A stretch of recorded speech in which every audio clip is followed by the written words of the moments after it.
6장 45절에서 56절까지의 말씀인데 47절에서 51절까지의 말씀만 우리 같이 교독하도록 하시겠습니다. 마태복음 6장 47절에서 51절까지입니다. 한 절씩 교독하십니다. 날이 저물 때에 제자들이 탄 배는 바다 한가운데 있었고 예수께서는 홀로 무태 계셨다. 그런데 예수께서는 그들이 놀라느라고 옷에 쓰는 것을 보셨다. 바람이 거슬러서 모아오기 때문이다. 이른 새벽에 예수께서 바다 위를 걸어서 그들에게 나타나다가 그들을 지나쳐 걸어가셨다. 제자들은 예수께서 바다 위로 걸어오시는 것을 보고 유령으로 생각하고 소리쳤다.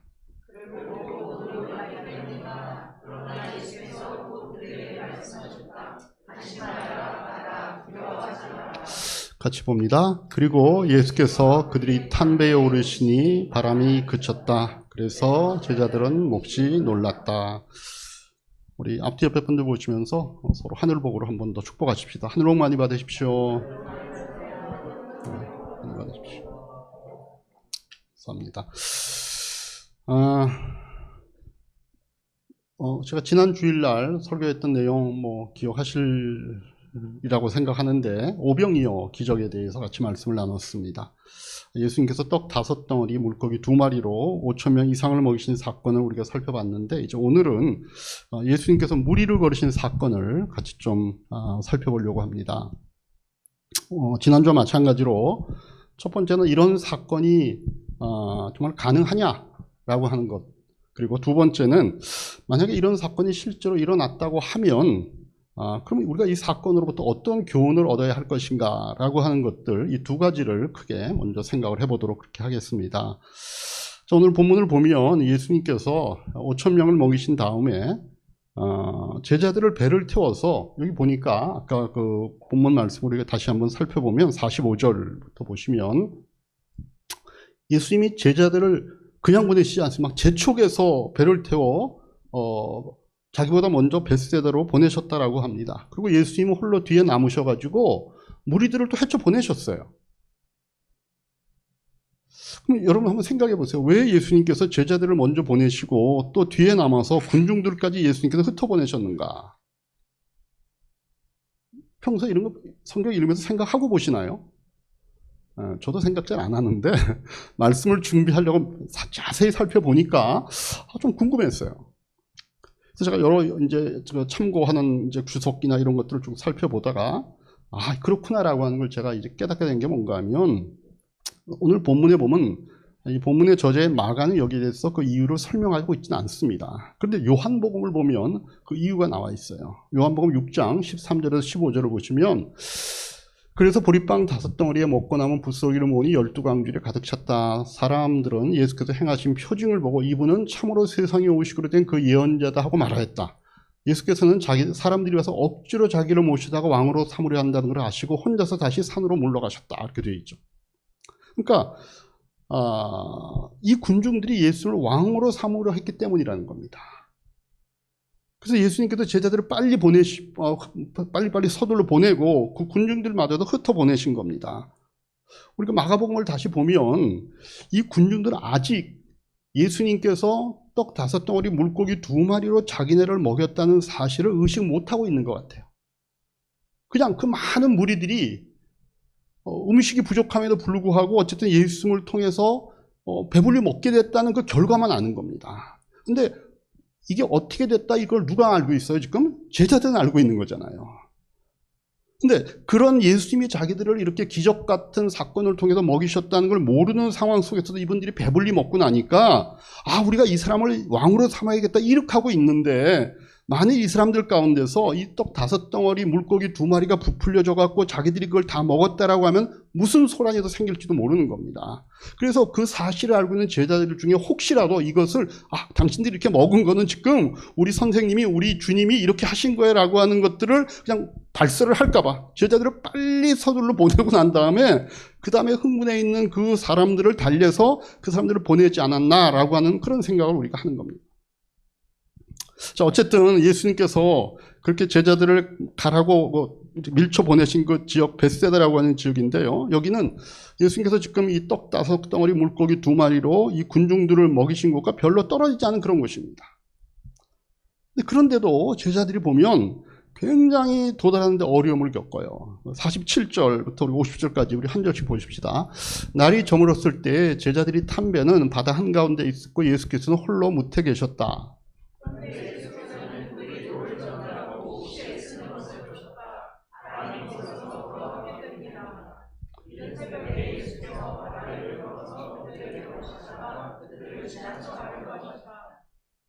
제자들은 예수께서 바다 위로 걸어오시는 것을 보고 유령으로 생각하고 소리쳤다.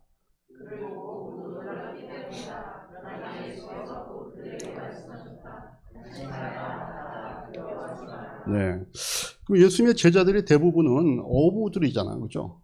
그러니까 바다에 대해서 익숙한 사람들입니다.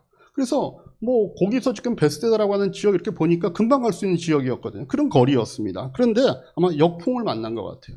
그래서 계속 바람이 반대로 불어오기 때문에 도저히 그곳으로 갈 수 없는 겁니다. 이 사람들이 출발했던 시점은 해질 무렵쯤이었는데 나중에 예수님이 만나신 그 시간은 새벽 됐다고 하니까 굉장히 오랜 시간 동안, 그죠? 굉장히 장시간을 밤새도록 노를 저었는데도 목적지에 도착을 못한 겁니다. 그때 예수님이 그 상황을 보시고 무리를 걸어 오셨다라고 성경이 얘기하죠. 우리들은요, 예수님이 이렇게 무리를 걸으셨다라고 하는 이런 기록을 보면 조금 이상한 생각을 합니다. 한 2000년 전에 살았던 사람들은 좀 무식하기 때문에 우리가 믿을 수 없는 기적들도 이 사람들은 그냥 통 믿었다. 그래서 그런 게 성경에 남아있다. 이렇게 생각하는 분들이 혹 있는 것 같아요.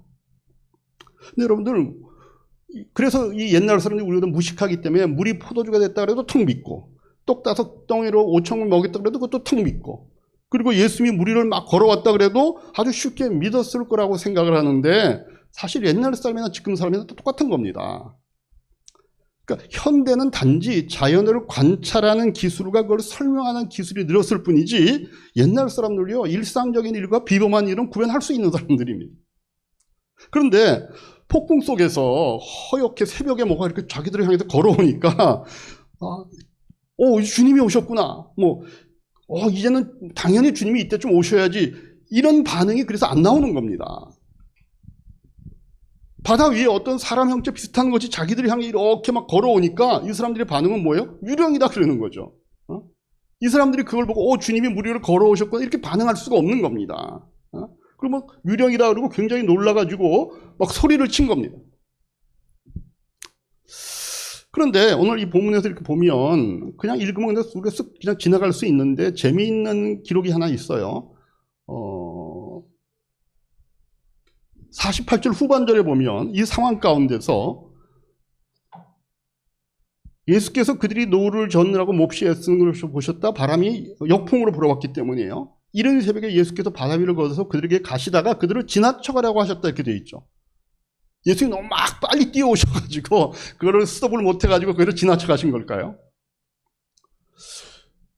요 표현이요 굉장히 재밌는 표현인데 지금 이 내용을 기록한 마가는 그 성경 지금 예수님에 관한 모든 그 내용들을 베드로로부터 들어서 기록을 한 겁니다. 마가가 직접 본 게 아니죠. 그래서 이 사건을 보면 굳이 안 해도 될 얘기 같은데 거기에 적혀 있는 걸 보면 사건 현장에 있었던 사람이 전한 얘기를 받아서 기록했다는 것이 아주 진하게 남아있는 그런 대목들입니다.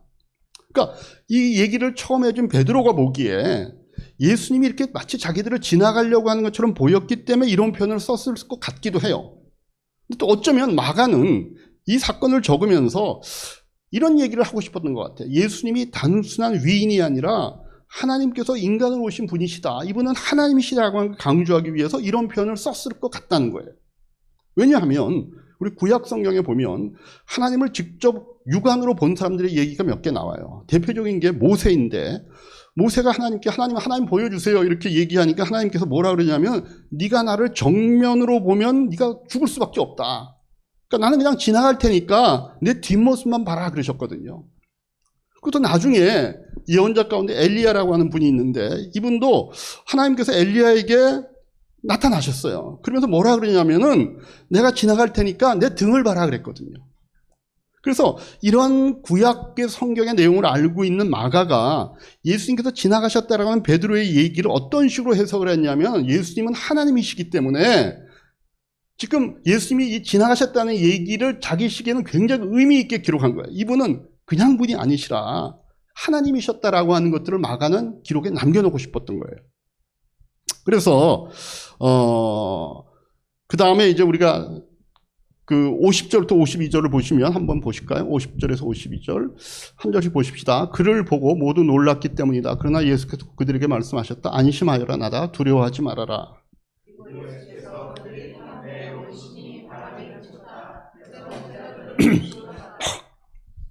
그들은 빵을 먹이신 기적을 깨닫지 못하고 마음이 무디어져 있었다. 52절 표현도 제가 보기엔 마가가 이제 좀 집어넣은 어떤 자기의 어떤 이 사건을 보는 자기 해석을 여기다 이제 붙인 거예요. 그러니까 떡 5덩이로 5,000명을 먹이신 분이셨다면 자연 법칙을 넘어서는 분이라고 하는 것들을 분명히 우리가 믿을 수 있을 텐데 물 위로 걸어오는 그 예수님을 본 제자들이 그래서 주님이시구나 이래야 마땅한데 아직 이 제자들이 거기에 미치지 못했다는 겁니다. 그들은 빵을 먹이신 기적을 깨닫지 못하고 마음이 무디어져 있었다는 거예요. 여러분들 우리가 믿음이 적다, 믿음이 크다 이런 표현들을 좀 쓰잖아요. 그런데 여러분들 믿음이 작다, 믿음이 크다라고 하는 것은 뭘 얘기하는 거예요? 여기서 보면 제자들의 믿음이 적은 거거든요. 여러분들 믿음이 적다 크다라고 하는 것이 하나님의 살아계심이 점점 더 확신 있게 믿어지는 것이 믿음이 큰 것이고 가끔 의심이 생겨서 이렇게 흔들리는 것이 그러면 믿음이 작은 것이냐? 기준이 그게 아닙니다. 큰 믿음이라고 하는 것은 내가 과거에 경험한 하나님을 통하여서 현재 역사하는 하나님을 볼 수 있는 것이 믿음이 크다라고 하는 거예요. 반대로 과거에 하나님께 아무리 많은 은혜를 받고 많은 것을 체험했어도 새로운 환경에 부딪힐 때마다 그 체험과 경험을 잊어버리는 것으로 믿음이 적다라고 얘기하는 겁니다. 그렇지만 제자들이 그런 경우잖아요. 자기들이 그 놀라운 경험을 바로 직전에 경험해서 불구하고 이 사람들이 그것을 제대로 확신을 못하는 거예요. 이것 때문에 무서워하고 있는 거예요. 그래서 적어도 바로 얼마 전에 그렇게 큰 기적을 경험했으면 그 다음에 자기들이 겪는 이 예수님이 물 위로 걸어오는 사건을 보고 거기에 대해서 유령이다 그러면 안 되죠. 근데 어쨌든 이제 예수님께서 그런 놀라고 있는 제자들을 진정시킨 다음에 배에 오르시고 배는 무사히 항구에 도착했다라고 하는 것들을 6장 53절에서 이제 표현을 하고 있죠. 보니까 그들은 바다를 건너가서 게네사렛 땅에 이르러 닷을 내렸다 이렇게 되어 있습니다. 자, 그래서 오늘 이런 상황을 보면서 우리에게 드는 생각이 정말 이런 일이 가능한가라고 하는 거죠. 제가 그 처음에 이 사건을 놓고 지금 우리 같이 살펴보고 싶어 하는 첫 번째 얘기예요. 이런 일이 그럼 가능한 일이냐? 이것이 정말 일어날 수 있는 일이냐? 아니면 이게 그냥 어떤 전설에 불과한 것이냐? 저는요, 이 사건이 정말 일어난 사건이라고 믿습니다. 왜 그러냐 하면 이런 게 뭐 과학적으로 설명이 되어서 그러기보다도 저는 예수님이 부활하시는 것을 역사적 사실이라고 믿기 때문에 그렇습니다. 돌아가신 예수님께서 사흘 만에 부활하는 것이 사실이라 그러면 그 예수님께서 물 위를 걷는 것 정도는 간단한 겁니다. 예수님께서 죽음을 이기시고 부활하셨다는 것이 믿지 않을 수가 없는 역사적인 사건이라면 그것이 성경에 있는 것이 맞다면 그 뒤에 물 위를 걷는 건 아무것도 아닌 거죠. 여러분, 예수님의 부활이 사실이라고 하는 것들 제가 간단하게 몇 가지만 말씀을 드리면 부활하신 예수를 만나기 전과 후에 제자들의 삶이 180도 변합니다. 이게 예수님이 부활하셨다는 사실을 증거하는 겁니다. 또 한 가지는 예수님이 부활하셨다는 요소를 빼버리고 나면 기독교가 어떻게 시작이 되었고 어떻게 컸는지가 설명이 안 됩니다. 이건 예수님이 돌아가시고 사흘 만에 부활했다는 사실이 사실이기 때문에 가능한 일이라. 그래서 죽음도 붙잡아 두지 못하고 당연히 예수님이 그런 예수님은 자연의 법칙도 지배하는 분이라는 것을 우리 예수님께서 지금 보여주고 계시는 거거든요. 이 사건을 통해서. 예수님이 단순한 예언자가 아니라 무슨 좋은 얘기 해주거나 도덕을 설파하는 그런 존재가 아니라 하나님이 인간으로 오신 하나님의 아들이라고 하는 것을 지금 보여주고 계시는 겁니다. 이렇게 자연을 지배하시고 그 자연을 순복해 하시는 그 예수님이 무리를 걷는 것 정도는 사실은 아무 문제가 아닌 거죠. 그러면 우리가 물에 빠진다라고 하는 거는 과학적으로 설명하는 두 가지 법칙 때문이잖아요. 하나는 중력의 법칙과 하나는 부력의 법칙입니다. 그래서 중력의 법칙이 부력보다 크면 가라앉는 것이고, 반대로 부력이 중력보다 크면 그 물체는 뜨는 겁니다. 그죠?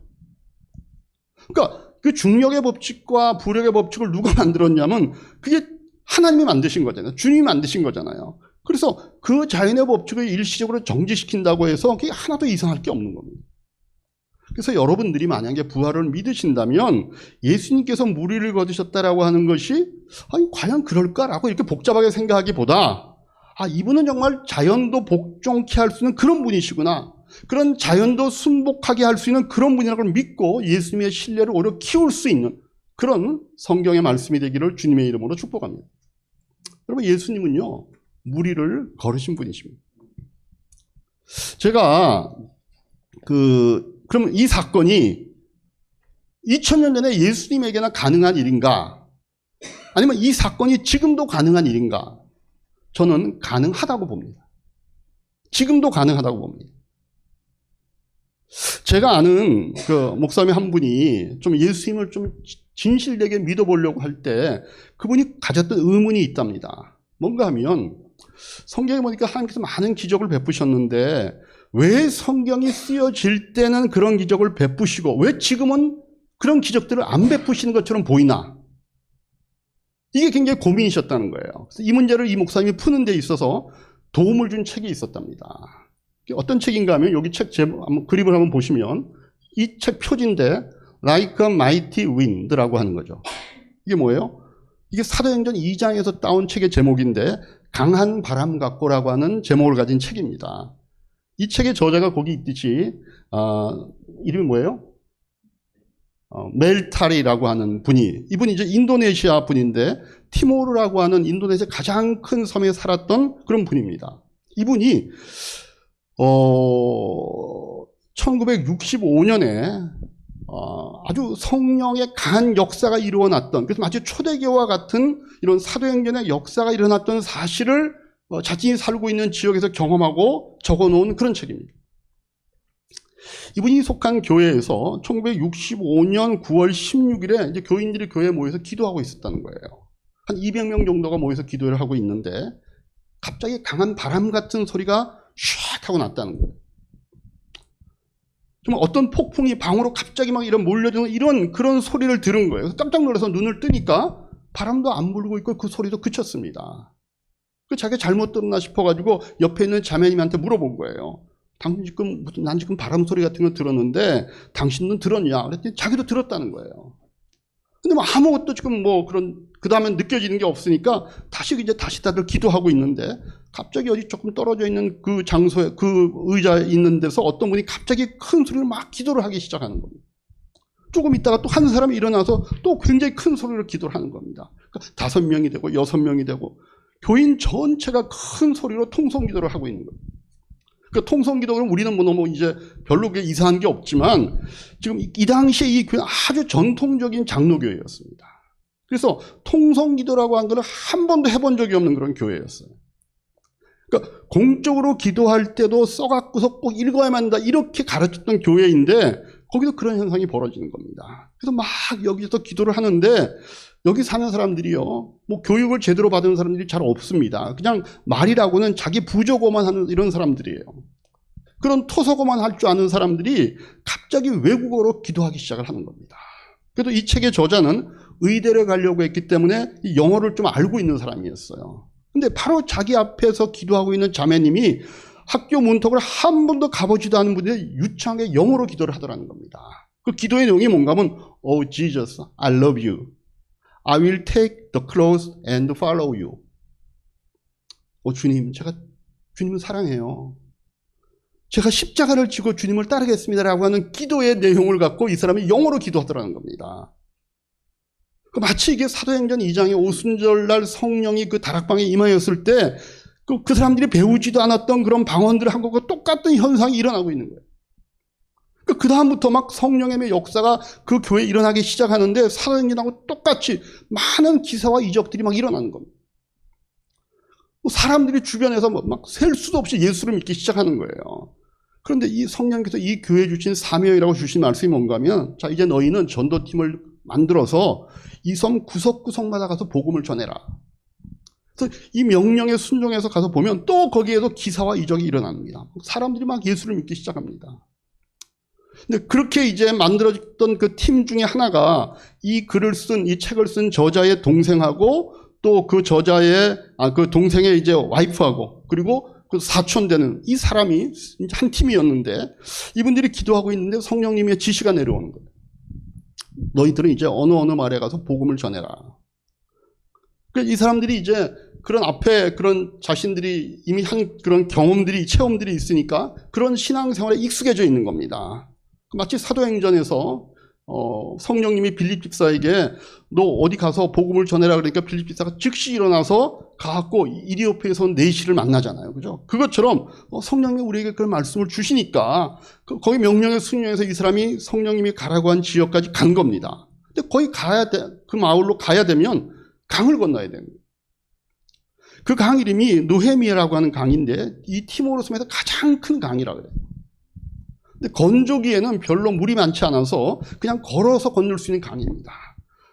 근데 그 사람들이 그 강에 도착했을 때 바로 직전에 비가 억수처럼 와서 강폭이 한 300m 정도로 늘어났고 그 수심도 그 강의 중간쯤 가면 사람 키 한 4배, 5배 정도로 깊어져 있는 거예요.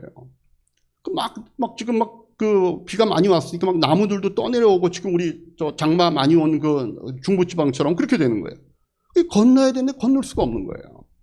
이거 어떻게 하나 이렇게 하고 있는데 그 근처에 살고 있는 크리스찬들이 얘기하기를, 아니 성경에도 비둘기같이 순결하고 뱀처럼 지혜로워야 그랬는데 지금 이 상황에서 못 가고 한 2, 3일 정도 물이 빠지기를 기다렸다 건넙시다, 이런 이때 조언들을 해주는 거예요.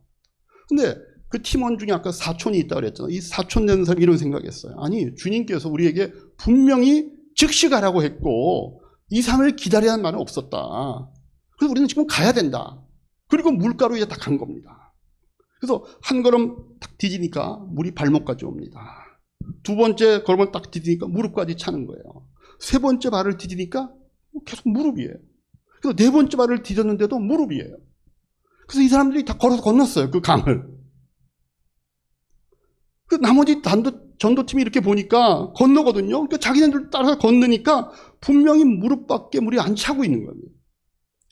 그래서 다 이 팀들이 걸어서 건넜어요.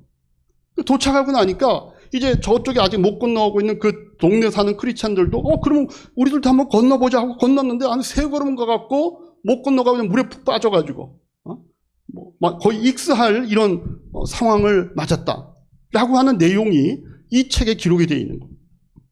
그러니까 전도팀은 예수님께서 마치 물 위를 걷는 것처럼 그 물을 걸어서 건너게 한 거예요. 어떠세요? 믿을 사람은 믿고 안 믿을 사람은 안 믿어도 됐습니다. 근데 저는 믿어요. 여러분, 이분이요, 그래서 이 책을 쓴 이 저자가 미국에 가셔가지고 전도 집회를 했고, 이분이 쓴 책이 수년 동안 50만 부라고 하는 책이 팔린 겁니다. 저는 이 사건을 왜 그러면 믿느냐. 여러분, 주님께서 옛날이나 오늘이나 영원히 동일하다고 하시면 2000년 전에 무리를 걸으셨던 주님께서 꼭 필요하다고 그러면 오늘 우리가 주님을 주로 섬기는 사람들, 주님의 명령을 받아서 가는 사람들, 주님의 일을 하고자 하는 사람들을 무리로 걷도록 하는 게 뭐가 어렵냐는 거예요. 물론 있습니다. 그리고 한번 되나? 이렇게 하고 한번 나도 건너봐야지. 그런다고 다 되는 건 아니죠. 나도 되나 안 되나? 한번 테스트나 해볼까? 이래가지고 건너면 안 됩니다. 그러나 우리 주님께서 분명히 하라고 하시면 무리를 걷는 역사가 지금도 일어난다는 겁니다. 물론 주님께서 이 일을 너무 자주 하라 그러진 않죠. 그러나 주님께서 하라고 하실 때는 지금도 우리 예수 그리스도의 이름은 능력이 있는 이름이고, 이분 앞에서는 자연법칙도 순복하고 이분은 자연법칙까지도 순종케 할 수 있는 분이라는 것을 우리가 보여야 될 특별한 어떤 부흥의 역사가 필요할 때는 일이 그때만이 아니고 지금도 일어날 수 있는 사실을 우리는 믿을 수 있는 겁니다. 여러분, 우리 무리를 거르신 예수님은 그 능력은 오늘 우리와 같이 하는 겁니다. 정말 우리가 주님의 일을 하고 주님의 명령에 순종해서 주님이 원하신 일을 할 때에는 이런 역사가 반드시 무리를 걷는 형태로 나타나는 것은 아니라 할지라도 뭔가 자연적으로 설명되지 않고 자연 법칙을 거스리면서도 설명할 수 없는 초자연적인 그 역사가 우리를 통해서 일어날 수 있다는 사실을 여러분들이 믿으시기를 바랍니다. 저는 우리 이야기교를 통해서라도 이 일이 일어날 수 있음을 믿는 겁니다. 만약에 예수님께서 2000년 전에 계신 역사적인 인물이다 그러면 그게 우리하고 뭔 상관이 있겠어요? 그때 일어난 일로 끝났다는 이거 우리가 그분을 신앙의 대상으로 삼을 이유가 없는 겁니다. 이분이 지금도 우리와 더불어 살아계신 분이시고 이분이 우리 삶 가운데 우리 주인 노릇을 하실 때는 그분의 능력이 우리를 통해서 나타나기 때문에 우리가 그분을 섬기는 것이고 그분을 찬양하는 것이고 그분을 예배하는 것이죠. 그래서 하나님께서 우리를 통하여 그 큰 은혜와 역사가 나타나기를 원하시는데 우리는 그냥 그 과학이라고 하는 것에 대한 제한을 받아가지고 이런 하나님께서 주시는 능력을 놓치는 일이 없기를 저는 주님의 이름으로 축복합니다. 하나님께서는 우리를 통하여서 이 무리를 걷는 것 같은 역사를 나타내기를 원하는데 우리의 기대치가 적어가지고 우리 스스로가 다 잘라요. 그런 게 어딨어. 우리가 몸이 아프고 병들었을 때 예수의 이름으로 기도하면 우리가 나을 수 있다라고 하는 것들을 우리가 아무리 설교를 하고 그런 얘기를 성경에서 봐도 그런 게 어딨어. 그럼 그 사람한테는 그 일이 안 일어나겠죠, 당연히. 안 믿는데. 우리의 기대치가 적고 우리의 믿음이 적어서 그런 일이 우리를 통해서 나타나는 일을 막지 않도록 저는 여러분들의 기대치를 키우기를 바랍니다. 무리를 걸으신 예수님께서는요, 지금도 우리와 함께 하시기 때문에 그렇습니다. 자, 그러면 이 무리를 걷는 기적이 주는 교훈이 뭔가? 예수님께서 이런 기적을 베푸셨을 때 제자들을 깜짝 놀라라고 이 기적을 행한 건가? 아, 우리 선생님 정말 대단한 분이구나. 그러라고 이거 하신 건 아니겠죠. 예수님께서 제자들에게 뭔가를 가르쳐 주기를 원해서 이걸 사인으로 나타내신 거잖아요. 그러면 예수님께서 무리를 걷는 이걸 통하여 제자들에게 가르쳐 주려고 했던 그 메시지의 핵심이 뭘까요? 조금 전에 말씀드린 것처럼 예수님은 자연법칙을 만드신 분이시고 자연법칙을 순종케 할 수 있는 분이고 자연법칙도 그래서 예수님께 순종해야 된다. 이걸 우리에게 보여주려고 했던 거 그거 맞죠? 분명히 그런 의미가 있습니다. 그래서 예수님이 단순히 예언자나 어떤 그 당시의 종교 어떤 선생님, 랍비가 아니라 하나님의 아들이요 하나님께서 인간으로 오신 분이라는 사실을 제자들이 알기를 원하셨습니다. 그게 중요한 메시지일 겁니다. 그런데 이것 말고도 이 사건을 통해 제자들이 배운 교훈이 있습니다.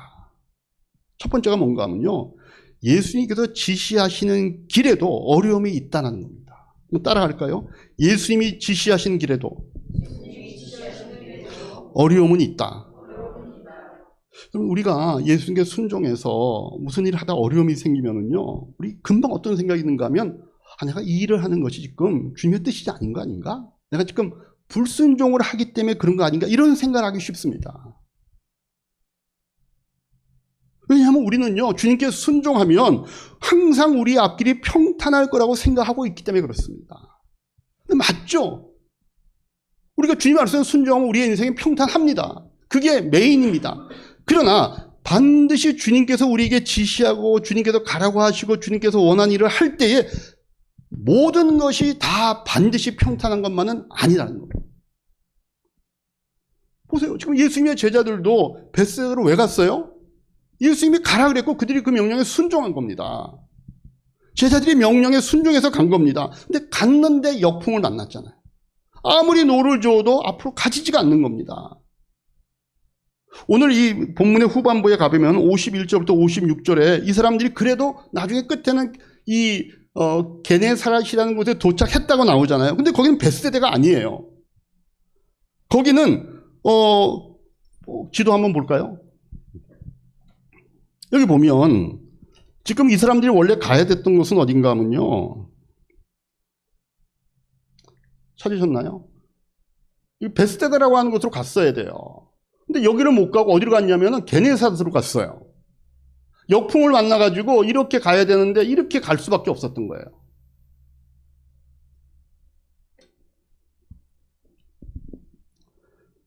이 게네사렛 여러분들 위치에서 보듯이 벳세다보다는 훨씬 더 이쪽 서남 쪽으로 떨어져 있는 곳입니다.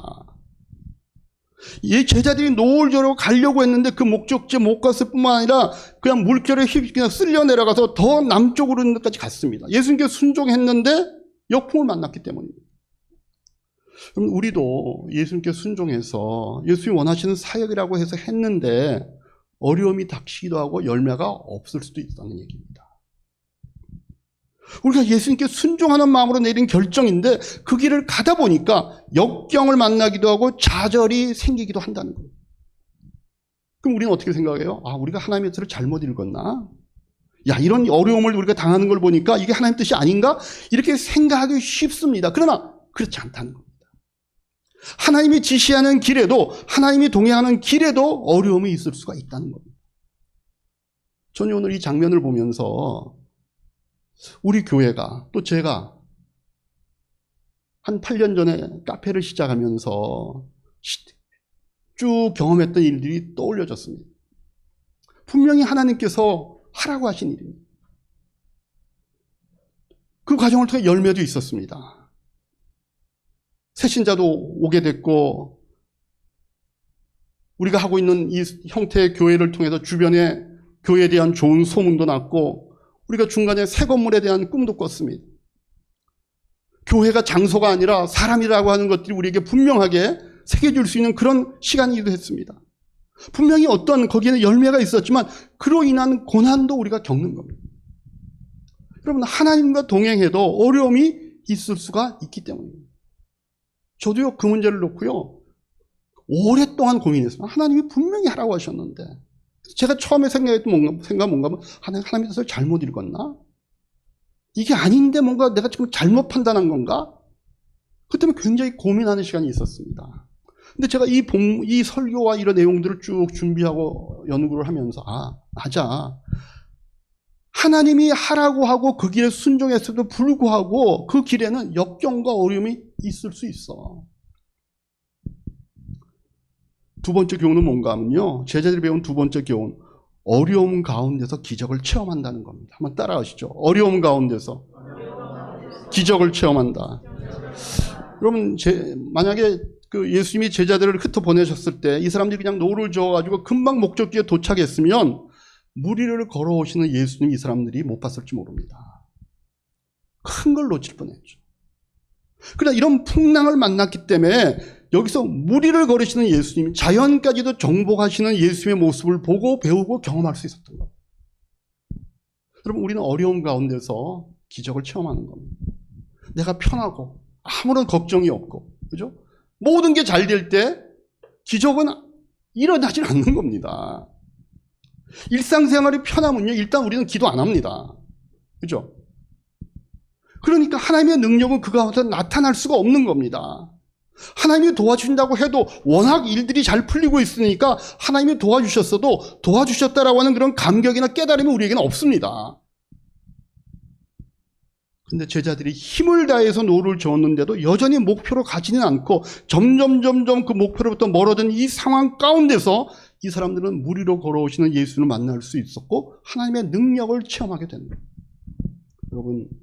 여러분들도 하나님의 뜻에 순종해서 내린 결정, 하나님께 순종해서 사는 삶인데 거기에 역경이 닥치고 어려움이 닥치고 그러면 실망하지 마시기 바랍니다. 하나님께서 이제 뭔가 큰 기적을 체험토록 하실 모양이라고 하는 그 기대치로 오히려 우리의 가슴을 부풀려야 됩니다. 하나님이 뭔가 이 일을 하시겠구나. 그래서 어려움이 크면 클수록 더 큰 기적의 능력, 더 큰 하나님의 능력을 우리가 체험하게 될 수 있다는 것입니다.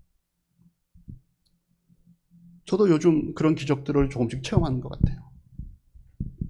여러분, 한 달 사실은 이거 어떻게 살까 싶은데 사라집니다.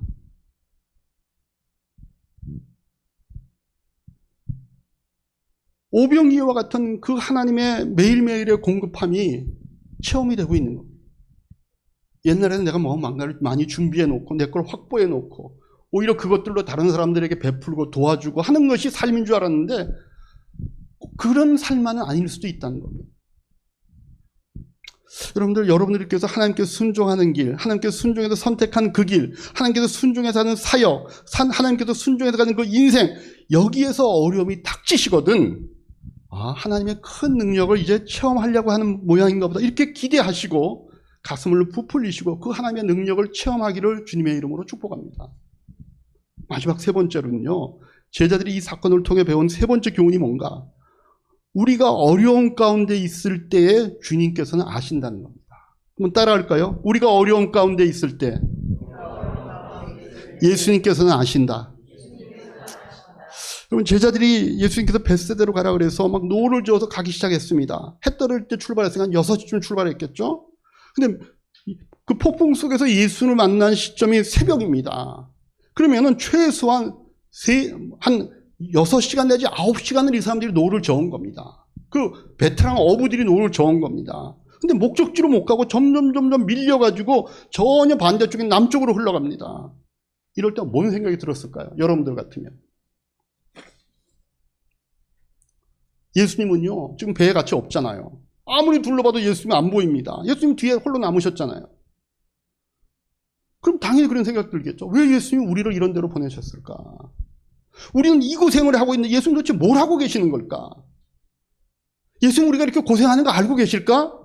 그런 마음이 들지 않았겠어요? 그래서 성경은 뭐라고 얘기하고 있냐면요, 47절 48절 다시 한번 읽으면요, 날이 저물 때에 제자들이 탄 배는 바다 한가운데 있었고 예수께서는 홀로 무태 계셨다. 그런데 예수께서는 그들이 노를 젓느라고 몹시 애쓰는 것을 보셨다. 바람이 거슬려서 불어왔기 때문이다. 여기 중요한 말씀이 있죠. 48절에 뭐라고 되어 있어요? 예수님께서 그들이 노를 젓느라고 몹시 애쓰는 것을 보셨다는 겁니다. 예수님께서 때를 기다리고 계시는 겁니다. 도울 때를 기다리고 계시는 겁니다.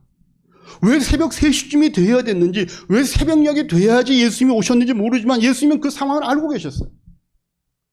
이 사람들이 얼마나 지금 힘든 상황 속에 있는지를 예수님이 알고 계셨습니다. 때를 그러나 기다리고 계셨던 겁니다.